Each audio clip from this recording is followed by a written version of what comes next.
Money FM 89.3. Best of breakfast. Mind your business. Only on Money FM 89.3. Thanks for joining us on The Breakfast Show. It's Audrey Seek here with you for Mind Your Business. And when we talk about entrepreneurship in Southeast Asia, the headlines are usually about unicorns, venture capital, and the next big disruption. But there's another side to the story, one that we don't often talk about. And it's a stark reality that millions across the region are still grappling with poverty and financial exclusion. Even here in Singapore, where we often talk about prosperity and growth. An SUTD research study found that around 25% of Singaporeans still experience relative poverty, not necessarily lacking food or shelter, but lacking access to the opportunities and services that most of us take for granted.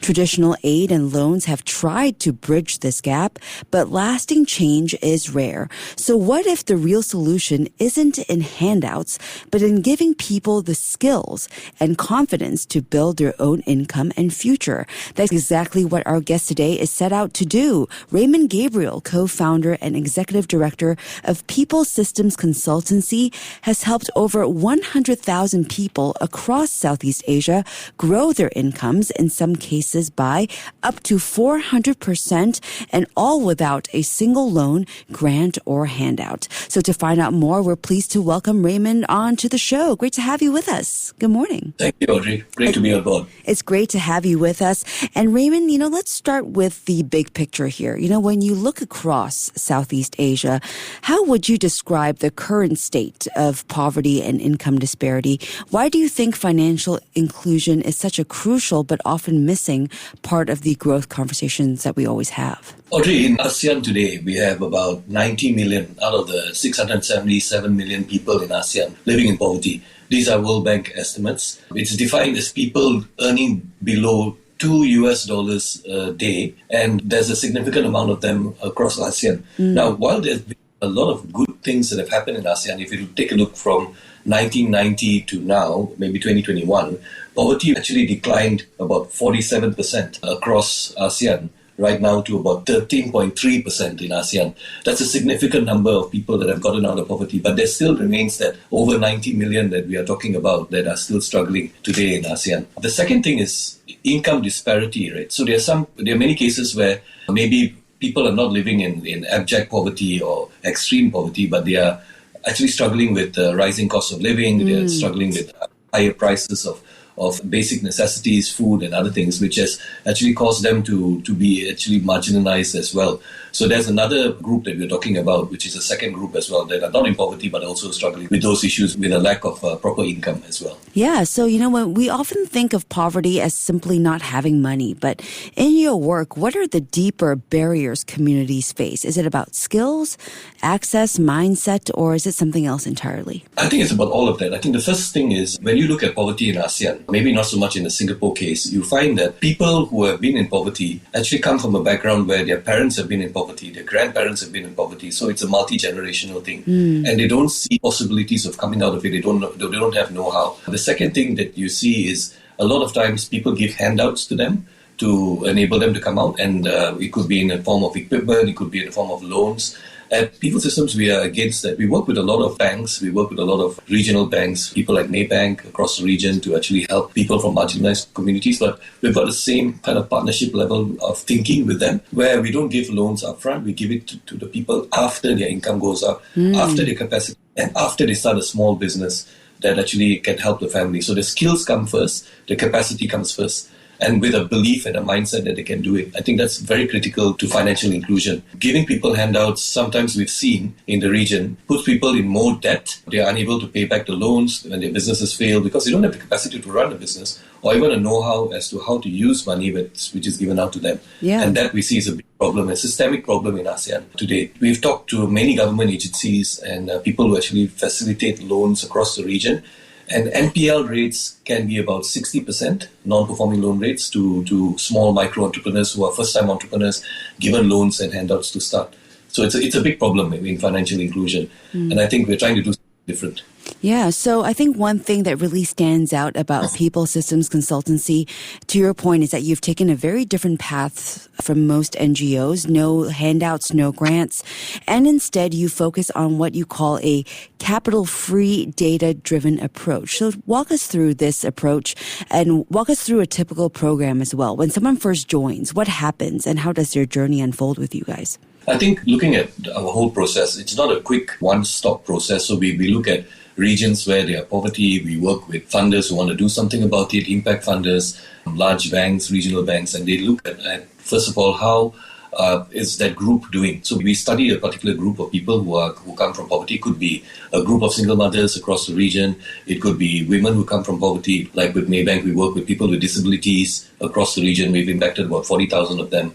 So we look at that group, and then we first study what are the difficulties they have and what are the things that they can do and they can't do. So what are the limitations that they have in that region across ASEAN? Then we look at an intervention that goes typically for 6 months. We have a standard training for 3 to 5 days where we actually teach them things from enabling them to have a new mindset that sees possibilities, using a lot of NLP techniques to get them to see a better future, because that's a big problem with them. Then we go into teaching them things on how to scale the small business, idea that they come up with. We profile them. We let them come up with an idea. We don't tell them what to do. And they could be things from tailoring to opening up a small food business, or like in the Philippines, a lot of them open up sari stores, doing arts and craft in Indonesia and Cambodia and Laos, where we operate.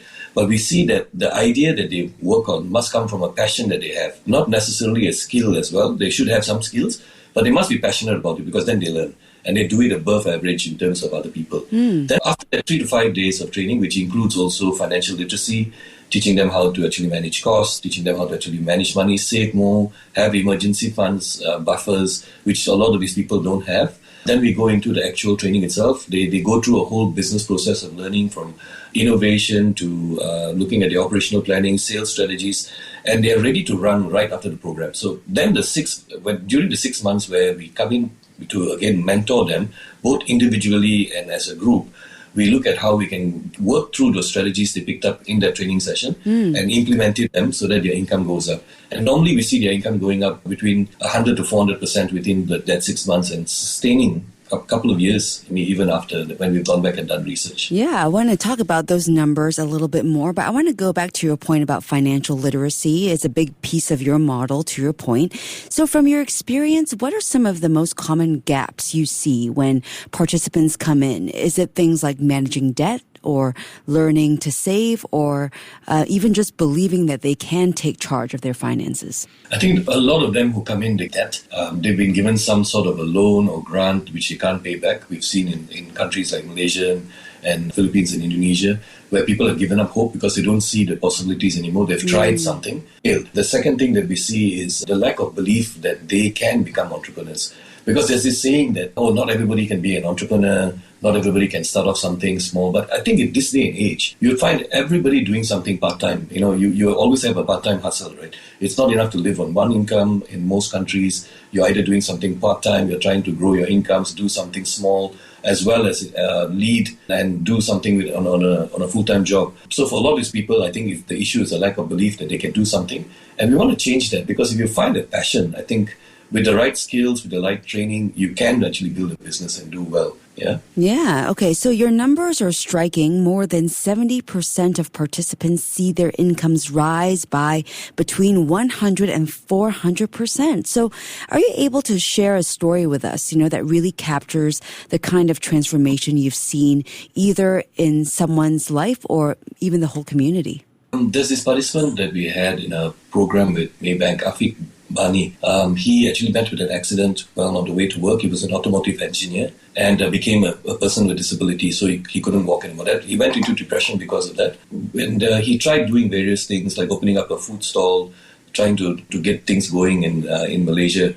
And what we did was, when he joined our program, we profiled him and we realized he had automotive skills. He had very good skills.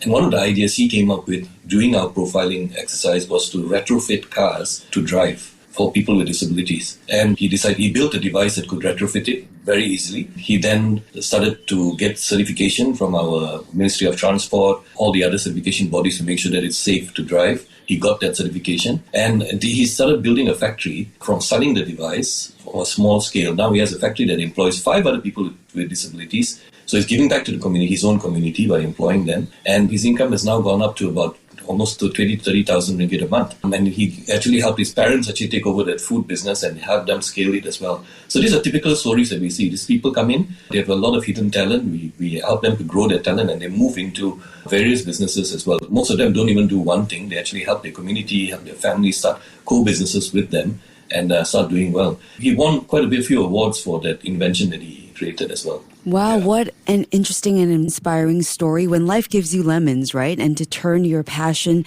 and something that happened to you into such an amazing thing for the community is something to cheer about for sure. And looking at PSC, you guys have already expanded into Malaysia, Indonesia, Singapore, the Philippines, Laos, and even partnerships as far away as New Zealand and France, I believe.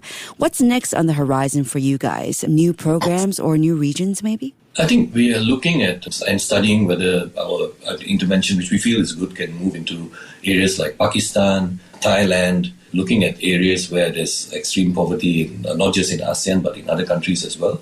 Because I think our solution has already worked in a lot of countries. In New Zealand, we did a program through a partnership with a big local NGO, working with the Maori Trust to look at impacting people from the Maori community, which has got a lot of issues with alcoholism, crime, poverty, and they wanted something which is not loan-based or grant-based, and we successfully worked there. We even tried the program in a remote place in France, in Reunion Island, and got results there as well. So we know that the program can work. It's adapted, of course. It's customized to every country that we go to, both in terms of language, context, and what works in businesses there. Recently, we've tried to and started working with people with disabilities in Singapore and tried to help a couple of them do something part-time to earn an income, helping caregivers in Singapore start businesses with their children who have got some level of disability, from autism to others, so that they can have an income when the parents are no longer around, which is a big concern in Singapore. We're also looking at the region and helping people from a population where there's a lot more people who are now at an age where the aging populations in those countries are growing. Like Singapore, I think by 2030, there's going to be 25% of the population in Singapore which are going to be, at that level, and we need to do something for them. There's also in Thailand, I think 40% of the population, I think by 2040, is going to be an aging population as well. So they need to have income sources because they're living longer, they need to have opportunities, and sometimes people don't hire them because of their age. Unlike Singapore, I think they've got a very good program already to do that. But these people have got a lot of skills, a lot of passions that you can actually harness and turn into entrepreneurship as well. Absolutely. You're doing great work here. And before you go, I want to tap into our listeners who, are in more privileged settings. Do you think entrepreneurs could actually learn something from the resilience and creativity of the communities that you have worked with? I think for entrepreneurship, right, when you take a look at all of us as entrepreneurs go through difficulty, we go through challenges in our work. But when you take a look at someone who comes from a marginalized background, who has been in extreme poverty for 10 or 15 years, and they come out now and they start doing well.